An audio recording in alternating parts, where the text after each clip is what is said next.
Cette semaine, nous sommes allés à la rencontre de deux sénateurs socialistes d'Ille-et-Vilaine, Jean-Louis Touraine et Sylvie Robert.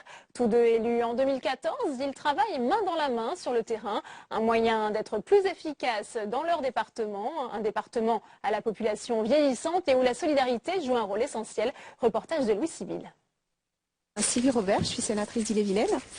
Jean-Louis Touraine, sénateur d'Ille-et-Vilaine également.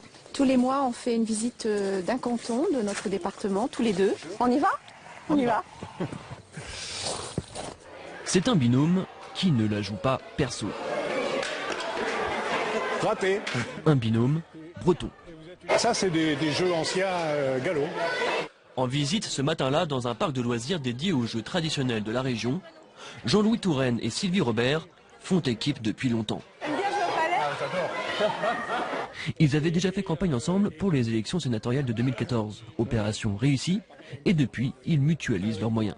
On a des bureaux dans le même lieu, on fait des rendez-vous communs. C'est une façon aussi de montrer que voilà, on peut travailler ensemble, même sur des problématiques différentes qu'on relaie du coup différemment. L'une des problématiques de leur territoire, c'est l'isolement et la dépendance du public âgé.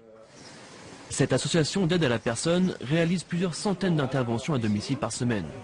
Une difficulté, le temps de transport. On découpe par secteur, c'est-à-dire qu'on a trois secteurs et les aides à domicile donc, sont en général domiciliées sur le secteur pour éviter trop de déplacements. Chacun d'entre nous préfère vieillir le plus longtemps possible à son domicile, dans un environnement qui lui est familier, qui est rassurant. Mais encore faut-il satisfaire deux besoins qui sont des besoins d'une part de sécurité, de savoir qu'à tout moment, quel que soit ce qui arrive, il y aura quelqu'un qui interviendra dans les minutes qui suivent. D'autre part, le besoin de socialisation, de conserver une relation avec les autres. Les deux sénateurs mettent aussi en commun leur réseau. Jean-Louis Touraine est l'ancien président du Conseil général d'Ille-et-Vilaine. Sylvie Robert a été vice-présidente de la région. Jean-Louis a aussi une expérience sur le département qui me nourrit beaucoup en termes de réflexion. Et réciproquement, c'est vrai que moi je n'avais pas beaucoup de connaissances du Conseil régional. Nous sommes en permanence sur la même longueur d'onde, que nous travaillons ensemble, que nous nous concertons. On est quand même plus fort à deux que tout seul, isolé dans son coin. Solidarité d'un territoire, solidarité entre générations. Dans cette association, des retraités font découvrir leur métier aux enfants. Toutes les 3 semaines, on a un métier, on apprend un métier. On fait par exemple de la maçonnerie, de l'électricité. Faire vivre le tissu associatif, c'est une priorité pour les sénateurs. Les associations, les bénévoles, ça fait partie pour moi de l'engagement, de la démocratie et de la vie citoyenne et donc du vivre ensemble. Les sénateurs font leur miel de ces visites en commun pour être force de proposition dans leur travail parlementaire. De travailler avec Sylvie, ça me permet en permanence aussi de soumettre à son appréciation des idées que je peux avoir et réciproquement, quand elle a des idées et qu'elle m'en parle, on réfléchit ensemble et on se dit bah oui, ça on peut le proposer de cette façon, on peut proposer tel amendement. C'est vraiment une force. Par exemple, là je suis en train de lancer avec elle un groupe de travail à l'intérieur du groupe socialiste pour réfléchir sur une véritable politique de gauche demain. Deux sénateurs du même bois. Ils se définissent comme des socialistes pragmatiques. Ils partagent même leurs réserves parlementaires, cette enveloppe qui sert à financer des projets locaux, ou comment la jouer collectif jusqu'au bout.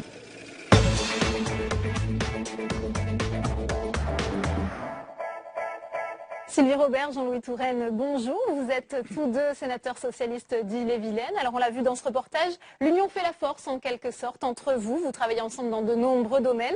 Est-ce que cette collaboration sur le terrain, elle est la même finalement au Sénat ou est-ce qu'il vous arrive aussi d'avoir des divergences sur certains sujets? Peut-être vous d'abord, Sylvie Robert. Alors d'abord, on ne travaille pas dans la même commission. Donc moi je suis à la commission culture, audiovisuel, éducation, sport. Jean-Louis est à la commission des affaires sociales. Donc déjà, on se rencontre moins finalement ici au Sénat que sur le terrain.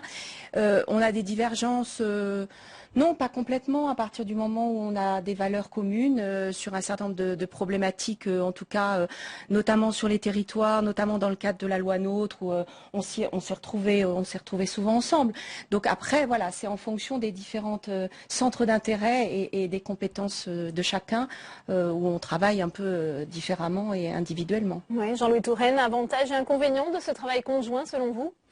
Oh, je crois qu'il a été parfaitement exposé dans le document qui vient d'être présenté, à savoir que ça permet une complémentarité et d'autre part de nous répartir les tâches pour être le plus efficace possible. Je vais prendre un exemple. Nous avons visité ensemble un moulin sur la Seiche. Il est apparu que ce patrimoine était très important, qui continue de fonctionner, mais ce n'est pas du ressort de la commission à laquelle j'appartiens. Mais par contre, c'était du ressort de la commission de Sylvie. Par conséquent, c'est elle qui a pris en charge le dossier, qui l'a fait avancer et qui a permis d'ailleurs qu'il y ait un amendement qui satisfasse à la demande des gens sur le territoire et tous les passionnés du patrimoine.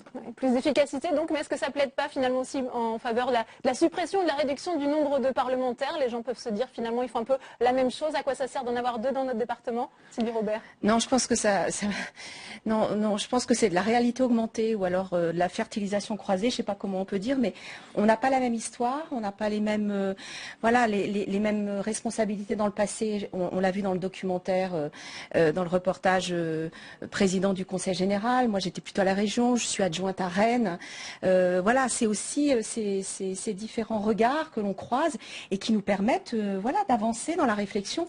Donc, au contraire, je trouve que c'est beaucoup plus enrichissant de confronter ces regards et de mettre en commun nos réflexions que d'être seul ou d'être un moment. Jean-Louis Touraine, est-ce que vous pensez que ce mode de fonctionnement a pu inspirer d'autres parlementaires? Vous l'avez évoqué ici au Sénat notamment. Oh, non, pour l'instant, nous commençons, on apprivoise le Sénat, nous faisons notre apprentissage et par conséquent, nous n'avons pas aucune leçon à donner, nous faisons notre propre expérience. Nous avons, Sylvie l'a dit, des expériences complètement différentes et nous ne sommes pas identiques, on ne pense pas la même chose tout le temps sur un certain nombre de sujets. Par conséquent, c'est la confrontation qui permet de s'améliorer et puis c'est aussi le partage du travail, c'est ce qui fait que nous sommes sans doute plus efficaces. Juste un petit point dans votre présentation, le département d'Ille-et-Vilaine n'est pas un département vieillissant, c'est un département qui accueille 12 000 habitants supplémentaires chaque année, qui a dépassé le million, qui crée de l'emploi, qui a un taux de chômage qui est de 2 points inférieur au taux national. C'est un département extrêmement dynamique et très jeune. Mais pourtant, la question de la dépendance se pose, comme dans d'autres départements français. Justement, on l'a vu, est-ce que, Sylvie Robert, que la réponse législative est suffisante sur la prise en charge de la dépendance, notamment? Elle est suffisante, oui, mais en même temps, on sait que, justement, quand on est confronté au réel, on s'aperçoit que, Jean-Louis le disait, la demande des personnes est de rester le plus longtemps possible chez soi. Et là, ça nécessite, au-delà de la réponse législative, un environnement adapté avec des politiques publiques qui peuvent justement compléter aussi l'ensemble de ces secteurs. On le voit bien en matière de transport, en matière de prise en charge. Là, on l'a vu sur la DMR, en matière de services. Après, je pense qu'on peut toujours mieux faire, mais il y a eu, il y a peu de mois, et Jean-Louis à la Commission des Affaires sociales a plaidé pour une loi qui a fait avancer le sujet en la matière. Mais je pense que c'est vraiment une question de société. Je crois que ça prendra du temps parce que ça demande aussi de changer un certain nombre de mentalités et que culturellement, on permette aussi à cette société de regarder peut-être différemment aussi les personnes en situation de vieillissement. Cette prise en charge de la dépendance, c'était un des engagements, une des promesses de campagne de François Hollande. Est-ce qu'il a réussi à relever ce défi selon vous, Jean-Louis Touraine? Oui. Je pense que dans les actions du gouvernement, celle-ci est une action très forte. Ceci étant, on n'aura jamais fini, compte tenu du fait que la population vieillit et il est souhaitable que nous vieillissions. Mais il est souhaitable que nous vieillissions dans les meilleures conditions possibles. Or, la société ne pourra pas budgétairement assumer l'ensemble des dépenses qui pourraient arriver demain. Il faut savoir par exemple que le fait du vieillissement amènera de plus en plus de personnes à être atteintes de la maladie d'Alzheimer, donc de bénéficier ou de nécessiter un accompagnement qui soit un accompagnement particulier et lourd. Donc budgétairement, nous aurons des difficultés à assumer tout cela et d'autre part, il n'est pas souhaitable non plus qu'il ne se tisse pas autour des personnes âgées cette solidarité de proximité qui a existé et qu'on tente à remplacer par des mesures prises par la collectivité, mais qui ne sont pas de même nature, qui n'ont pas le même coefficient d'affectivité, de soins apportés par l'entourage immédiat, la famille, mais également l'environnement. Il faut que nous retrouvions ce sens-là de la solidarité de proximité. Sylvie Robert, on a entendu dans ce reportage que vous vous définissiez comme des socialistes pragmatiques. Alors que disent des socialistes pragmatiques sur deux questions? Celle du référendum sur l'aéroport de Notre-Dame-des-Landes. On sait que l'Ille-et-Vilaine souhaiterait peut-être être associée à ce référendum. Et sur la loi travail.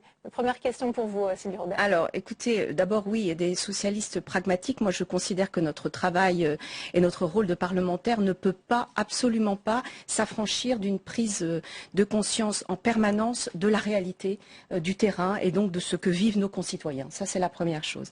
Sur le référendum, écoutez, moi, je suis pour l'aéroport Notre-Dame-des-Landes.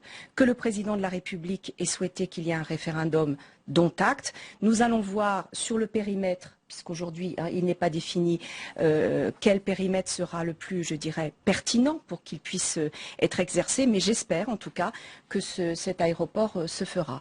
Sur la loi El Khomri, écoutez, les négociations avec les syndicats sont en cours. On a vu, je pense très sincèrement qu'il faut réformer le Code du travail, qu'on a nécessité d'adapter un certain nombre de réalités du travail à la société d'aujourd'hui. Pour autant, je pense que sur un certain nombre de dispositions, on peut les répéter. C'est effectivement le plafonnement des indemnités prud'homales ou alors l'extension des licenciements économiques. Sur ces deux volets-là, je pense qu'il y a nécessité de revoir la chose. Mais je dirais, pour terminer, que le compte personnel d'activité est une très bonne chose et que si on y inclut le compte épargne-temps, je pense que ce sera vraiment extrêmement importante, notamment pour les jeunes, aujourd'hui et demain. Même question pour vous, Jean-Louis Touraine, sur à la fois la question du référendum sur l'aéroport de Notre-Dame-des-Landes. Socialiste pragmatique, oui. Ça pourrait être un point de divergence. Moi, je suis un socialiste du rêve. Je pense qu'il faut, mais Sylvie n'est certainement pas opposée à cela,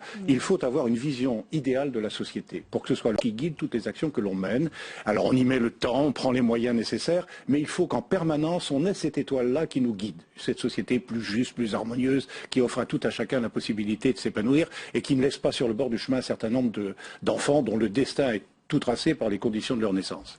Sur Notre-Dame-des-Landes, je me suis exprimé là-dessus. J'ai écrit sur mon blog et je me suis exprimé dans les médias pour dire, si ça assure la légitimité de la décision, pourquoi pas? Seulement, ça a trois inconvénients. Premier inconvénient, ça décrédibilise les décisions des collectivités locales qui, depuis 30 ans, ont approuvé le projet de Notre-Dame-des-Landes. Deuxièmement, on n'a pas le luxe de se permettre de se priver d'emploi alors que c'est une source d'emploi considérable.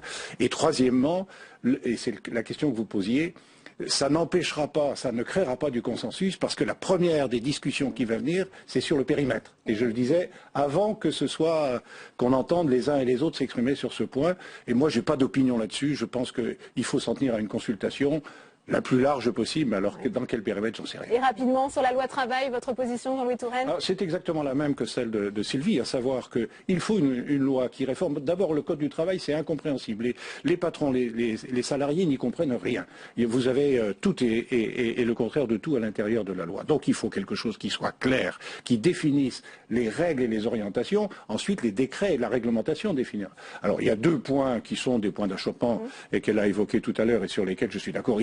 Je ne crois pas qu'il faille. Le gouvernement est en train de dire on va plafonner, on va mettre un plafond plus élevé pour les indemnités liées aux décisions des prud'hommes. Je crois qu'il ne faut pas de plafond. Il faut laisser aux juges le soin d'apprécier, parce que la justice doit être individuelle et justifiée par les situations de chacun. Et sur les licenciements économiques, je pense qu'il y a effectivement à revenir là-dessus. Merci Jean-Louis Touraine. Merci Sylvie Robert. Lui aussi, il aime beaucoup rêver. Je vous propose d'accueillir Alex Darmon. Alex refait le portrait. La chronique, c'est tout de suite.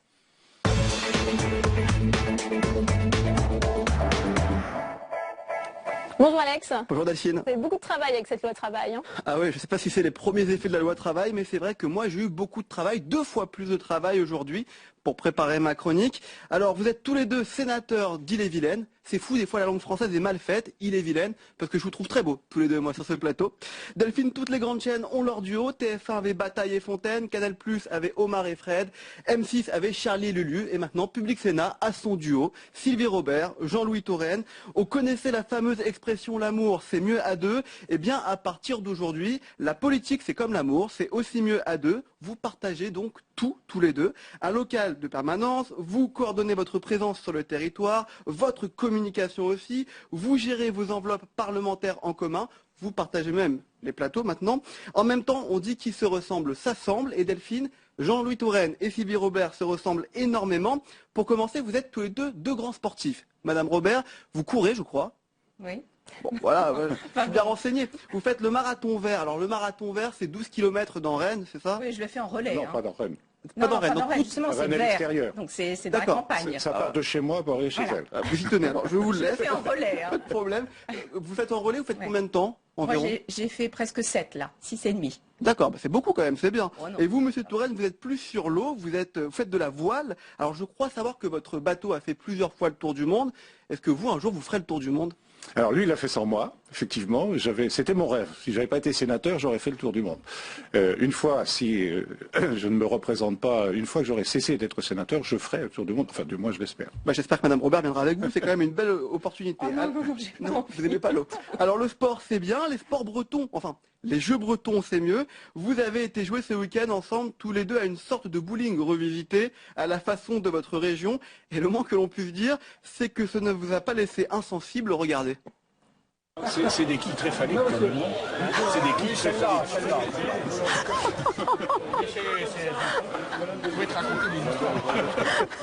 Il y a des légendes.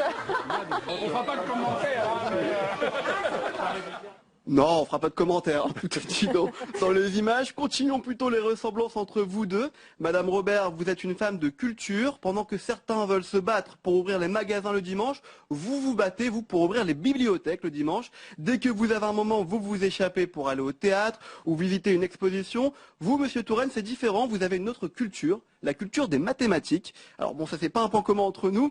Vous avez même été professeur de mathématiques, je crois. Alors une question, à deux aujourd'hui sur le plateau, c'est bien, mais à quand la règle de 3 pour l'Ille-et-Vilaine? Quand on aura réussi à faire la preuve par 9, que c'est mieux à 2 que tout seul. Il a tout dit finalement, Madame Robert. Ah oui, absolument. Merci à vous deux. Merci. Merci Alex.